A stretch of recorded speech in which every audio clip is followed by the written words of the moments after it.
જ્વાલામુખીની અંદર માતાની જ્યોત છે ને ભૂતલમાંથી પ્રગટ થાય છે, જમીનમાંથી. જમીનની છાતી ચીરી અને માતાજીની જ્યોત આટલી ઊંચી પ્રગટ થાય છે. પણ તમે આમ કરીને આમ આશકા લેવા જાઓ, આમ કરીને આમ, તો એ જ્યોત નીચે નમી જાય, તમને દજાડે નહીં. કારણ કે માતાજી પણ વિચાર કરે મારો ભગત આવ્યો છે, એને દજાડાઈને જ્યોત નીચી થઈ જાય. આજ પણ માનું એ સત છે. સતયુગ, સતયુગની અંદર જે સત છે ને એવું ને એવું આજ કલયુગની અંદર પણ જ્વાલામુખીનું સત છે. અને એના પારખા કરવા માટે શહેનશાહ હિન્દ બાદશાહ અકબર, દિલ્હીનો તખ્તો તાજ, એનું તો કામ જ હવે હિન્દુ સંસ્કૃતિના મંદિરો આ બધું તોડવાનું કામ જ હતું. એટલે ધમરોળતો આખા ગુજરાતને, ભારતને, ભૂતલને ધમરોળતો આવ્યો. પણ મારી માં જગદંબાના મંદિરમાં એ કાંકરી નથી લાવી શક્યો. માતાજી કે આવ્યું તો ખરો. ભોળિયાનાથ ધ્યાનસ્થ થઈને બેઠેલા, ઘણા ભોળિયાનાથના મંદિરોને એને તોડ્યા, પણ માતાજીના મંદિરને એક કાંકરી પણ હલાવી નથી શક્યો. માતાજી કે આવું તો ખરો, તને જીવતો ન જવા દો. પહોંચો, એ છે હિમાચલ પ્રદેશમાં પહોંચો, વિચાર તો કરો. ત્યાં ગયો, હજારોની સંખ્યામાં એ જ્વાલાને બધા પ્રણામ કરે, માથું ટેકવે. બાદશાહ હિન્દ તખ્તો તાજ શહેનશાહે વિચાર કર્યો કે હિન્દુ સંસ્કૃતિનું આસ્થાનું કેન્દ્ર સ્થાન છે, નેસ્ત નાબૂદ કરી દીધું. અરે માપપટ્ટી લઈને ગયો તો. જ્વાલાજી ભૂતલમાંથી જ્યાંથી પ્રગટ થાય છે ને, એ નાનો એવો આટલો ભોંયરા જેવું છે. એટલે એનું માપ લીધું અને 1.25 વેતની જાડી, આપણે ઢક્કન કહીએ ને, 1.25 વેતની જાડી ચાદર દિલ્હીમાં જઈને બનાવડાવી, ઢાંકણું એવું બનાવ્યું કે સીધું ઢંકાઈ જાય. હવે તમે વિચાર કરો, કોઈ પણ દીવાને હવા ન મળે એટલે દીવો બુજાઈ જાય. જ્યોતિ છે ને એને હવા ન મળે, કાં તો વધારે હવા મળે તોય બુજાઈ જાય ને કાંઈ સાવ ન મળે તોય બુજાઈ જાય.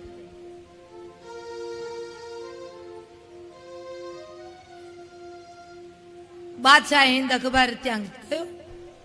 1.25 વેતની આ હાથ છે ને એનાથી વધારે આટલી જાડી ચાદર એને લોઢાની બનાવી. 10 જણા ઊંચકે એવડું ઢાંકણું બને. આવ્યો માતાના મંદિરમાં. માતાના મંદિરમાં આવ્યો અને જ્યાં માતાજીની જ્યોત આજે પણ પ્રજ્વલિત છે ને ત્યાં ઢાંકી દીધું. એને એમ કે હવે હિન્દુઓનું આસ્થાનું કેન્દ્ર સ્થાન છે ને, જ્યોતને હું બુજાવી દઉં. 2 મિનિટ આવું વિચારતો રહ્યો, ઘાસ જ્યોત બુજાઈ ગઈ. આ જ્યોત જેવી બુજાય, માતાજીના મંદિરનું શિખર તોડી નાખો, આવું બધું વિચારતો હતો. પણ 3જી જ મિનિટે એ 1.25 વેતની જાડી ચાદર માતાજીની આવડી એવી જ્યોત ચીરી અને બહાર આવી ગઈ. અને જ્યારે બહાર આવી એ જ સમયે ઝાલર, ઘંટ, નગારા એની મેળાએ ધડામ ધડામ ધડામ વાગવા લાગ્યા. અને એ જ સમયે માં જ્વાલા જ્યોતના સ્વરૂપે બોલ્યા કે બાદશાહ હિન્દ અકબર, હાલ ને હાલ અત્યારે ને અત્યારે મારું મંદિર છોડીને જતો રહે, નહીતર તને જીવતો નહીં રહેવાતો. ભક્તો માટે હું જગદંબા છું, ભક્તો માટે માં છું, પણ તારા જેવા માટે હું પ્રચંડા મહિષાસુર મર્દિની છું. તારે જીવતું રહેવું હોય તો જતો રહે મારા મંદિરમાંથી. માતાજીની આંખોમાં પ્રકૃષ્ટ સ્વરૂપ ધારણ કરી લીધું હતું. માના પારખા કરવા તું આવ્યો? કોઈના નહીં, મારા પારખા, જ્વાલાના પારખા. તને જીવતો જીવતો જલાવી દેવાનું મારી પાસે સામર્થ્ય છે, પણ તારા ઉપર એક દેવી શક્તિ મેવાડની મીરાબાઈનો તારા ઉપર આશીર્વાદ છે, એટલે હું તને કઈ કરતી નથી. જવા દે. તમને બધાને ખબર છે ને, મેવાડની મીરાના આશીર્વાદ હતા બાદશાહ હિન્દ અકબર ઉપર. એ તમને કહી દઉં, ન ખબર હોય તો, મહારાણા પ્રતાપ એ મીરાબાઈના બ્લડ રિલેશનમાં થાય. તો અહીંથી ચિત્તોડથી મહારાણા પ્રતાપ નીકળ્યા મીરાબાઈના આશીર્વાદ લેવા માટે. આ બાજુથી બાદશાહના દરબારમાં તાનસેન સારામાં સારું સંગીતકાર વગાડવા, જગતને ડોલાવી દે એવું સંગીત વગાડે. અકબરે કહ્યું, તાનસેન આવું સુંદર મજાનું સંગીત તું મને ડોલાવી દે છે. તાનસેને કહ્યું, મારાથી વધારે સંગીત સુંદર સાંભળવું હોય ને, બે વ્યક્તિ સંગીત વગાડે છે. તારાથી સુંદર? હા, મારાથી સુંદર. કોણ? જલ્દી નામ આપ, મારે એનું સંગીત સાંભળવું.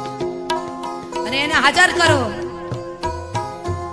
ત્યારે કહ્યું, બાદશાહ હિંદ અકબરે ઈ તારા દરબારમાં હાજર ન થાય. તારે એનું સંગીત સાંભળવું હોય તો તારે ગુપ્ત વેશે ત્યાં જવું પડે. કોણ છે? નામ બતાવો. તો કે મારા સદગુરુદેવ હરિદાસ નદીને કિનારે ઝૂંપડી બાંધીને રહે છે. ખબર નહીં આ કથાઓ ક્યાંથી આવે, પણ અહીં બેઠા પછી ક્યાંથી ઉગે ખબર નથી પડતી. મારા સદગુરુ હરિદાસજી નદીને કિનારે રહે છે, કુટિયા બાંધીને રહે છે.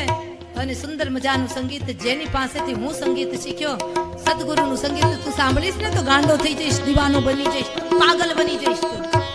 અચ્છા, તાનસેનના કહેવાથી વેશ પલટો કરીને અકબર પહોંચ્યો છે હરિદાસજીની ઝૂંપડી. પણ કયું અંદર ન જઈશ. તારે સંગીતની અસલી મજા માણવી હોય ને, બાર ઉભા ઉભા તું પડદાની પાછળ રહીને તું સંગીત સાંભળજે.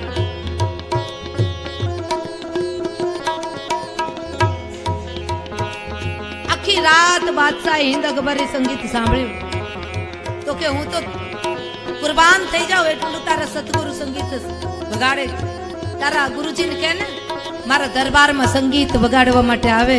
આટલું સંગીત વગાડી સુંદર મજાનું વગાડે છે. એનું રહસ્ય શું છે? એની મીઠાશ, હાથની તરજની જે મીઠાશ આવી તો તારી અંદર પણ નથી. તારા ગુરુજીને કહે ને ગમે તેટલા રૂપિયા જોતા હોય તો બાદશાહ હિંદ અકબર આપવા માટે તૈયાર છે. સોના મોહરો જોતી હોય તો બાદશાહ હિંદ અકબર આપવા તૈયાર છે. ને એક વખત કે તારા ગુરુજીને કે મારા દરબારની અંદર સંગીત વગાડવા માટે આવે. ત્યારે તાનસેન બોલ્યા છે કે સાંભળ બાદશાહ હિંદ અકબર, મારા સંગીત કરતા મારા ગુરુજીનું સંગીત ઉત્કૃષ્ટ અને સુંદર એટલા માટે છે કે મારા ગુરુજી છે ને એ વૃંદાવન વિહારી લાલ કાળિયા ઠાકરને રાજી કરવા સંગીત વગાડે છે, અને હું તને રાજી કરવા માટે સંગીત વગાડું છું. એટલે આટલો જમીન આસમાનનો ફેર છે. હું તારા જેવાને રાજી કરવા માટે સંગીત વગાડું ને એટલે મારો એકદમ પારો નીચે ઉતરી ગયો છે. મારા ગુરુજી એ રાજાના રાજા એવા વૃંદાવન વિહારી લાલને રાજી કરવા માટે સંગીત વગાડે, એટલે એનું સંગીત ઊંચું છે. હરિદાસની સમકક્ષમાં થઈ શકે એવું હજી બીજા કોઈનું સંગીત સાંભળવું છે? બોલે બીજા કોઈનું સંગીત? તો કે મેવાડની રાણી, મેવાડની મહારાણી એ કોઈ શાળામાં કોલેજમાં કોઈની પાસે શીખવા નથી ગઈ, પણ એકવાર એ નૃત્ય કરે, એકવાર એનું સંગીત તું સાંભળે ને તો તું દીવાનો બની જા. પણ ત્યાં જવું હશે તો તારે ગુપ્ત વેશમાં જવું પડશે.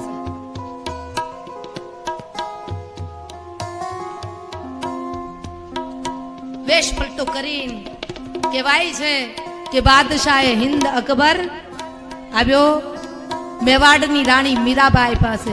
પણ અકબર આવે ને એના પહેલા મહારાણા પ્રતાપ પહોંચ્યા છે. બે સાથે ભેગા થયા છે. સૂરજ ને ચંદ્ર બે ભેગા ન રહી શકે. રહી શકે? કા સૂરજ હોય કા ચંદ્ર, પણ આજે તો બે સૂરજ ને ચંદ્ર બે ભેગા થઈ ગયા. અને જ્યારે એ સંગીત સાંભળી લીધું ને ત્યારે બાદશાહી હિંદ અકબર કોઈને પાઘડી ઝુકાવે ને, પણ મેવાડની એ મહારાણી મીરાબાઈના ચરણારવિંદમાં ઢળી પડ્યો અને કહ્યું કે માઈ આશીર્વાદ આપજો. ત્યારે ભજન કરતા કરતા મેવાડની મીરાબાઈએ એને આશીર્વાદ આપ્યા કે જા મારા તને આશીર્વાદ છે કે તને કોઈ પરાજિત નહીં કરી શકે.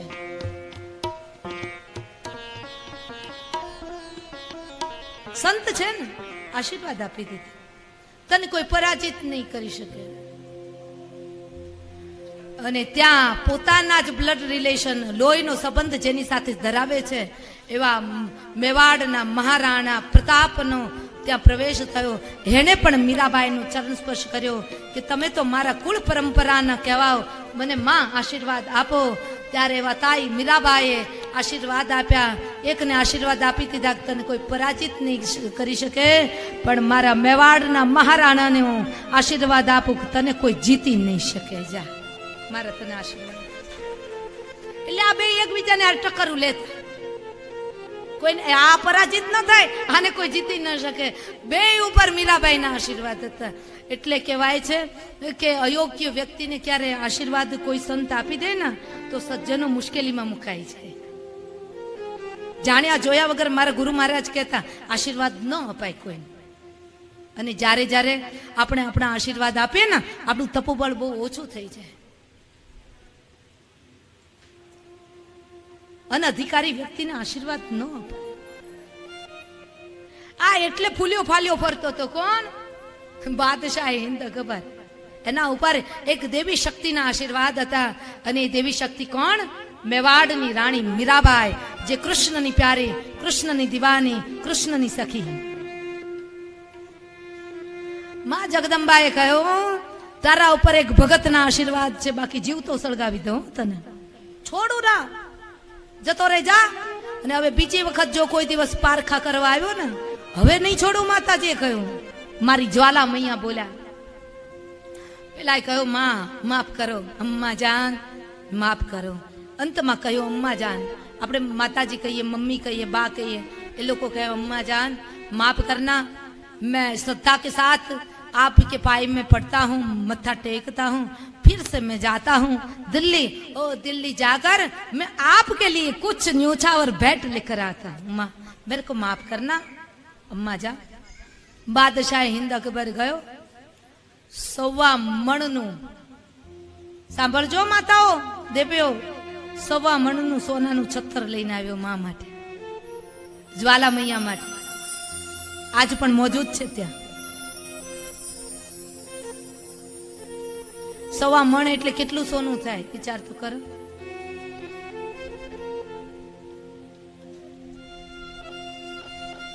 પાછો આવ્યો દિલ્હીથી 1.25 મણનું સોનું માતાજીના શિખર ઉપર આદેશ કર્યો એના જ્યાં પૂજારીજી જે કોઈ પણ હતા એમને, માને સોનાનું છત્તર ચડાવી દો। જ્યાં છત્તર ચડ્યું માતાજીને, પણ એ જ સાથે 49 વાયુ વાવા લાગ્યા, મેઘાડંબર જામ્યો, તેજીથી પવન આવ્યો, એવો ઉલ્કાપાત થયો, તુફાન જામ્યું, સોનાનું છત્તર આકાશમાં ખૂબ ફર્યું, ફરતાની સાથે જમીન સાથે પડાયું, નીચે પડ્યું, અને જેવું નીચે પડ્યું એવું ને એવું જ્વાલાજીનો આ ચમત્કાર થયો, સોનાનું છત્તર લોખંડનું થઈ ગયું। અને માતાજીના મંદિરમાંથી અવાજ આવ્યો કે બાદશાહ હિંદ અકબર ખાલી માથું ટેકવી દે, જેણે મારા પારખા કર્યા હોય એના સોનાના છત્તર હું સ્વીકાર કરતી નથી। મારી પાસે કોઈ શ્રદ્ધાથી આવે ને તો એની 1.25 વેતની ચૂંદડીનો હું ગ્રહણ કરી લઉં છું, પણ તારા જેવા મારા પારખા કરે ને સોનાના છત્તર પણ મારે ન ખપે। માતાજીનું સોનાનું છત્તર આજ પણ શયન કક્ષની અંદર એમને એમ પડ્યું છે, ધૂળ ખાય છે। જ્વાલાજીને ખાસ કરીને તમે જ્યારે પણ જાઓ ત્યારે દરેક શક્તિપીઠની એક એક વિલક્ષણતા છે, ત્યાં શયન આરતી જોવા જેવી હોય છે। પટારો ભરાય ને એટલા એટલા તો માના આભૂષણો છે, આટલા આટલા તો જાડા ચૂડલાઓ છે, એટલા એટલા તો સોનાના ઝાંઝરો છે। અને શયન કક્ષમાં જ્યારે માતાજી જ્વાલાજીની જ્યોત લઈને પૂજારીજીઓ અંદર જાય અને માતાજીને શયન કરાવે, એ શયન કક્ષની 1.5 કલાકની જે આરતી થાય એના દર્શન કરો ને ત્યારે એવું લાગે સ્વયં મારી જ્વાલામુખી સ્વયં પધાર્યા। આજ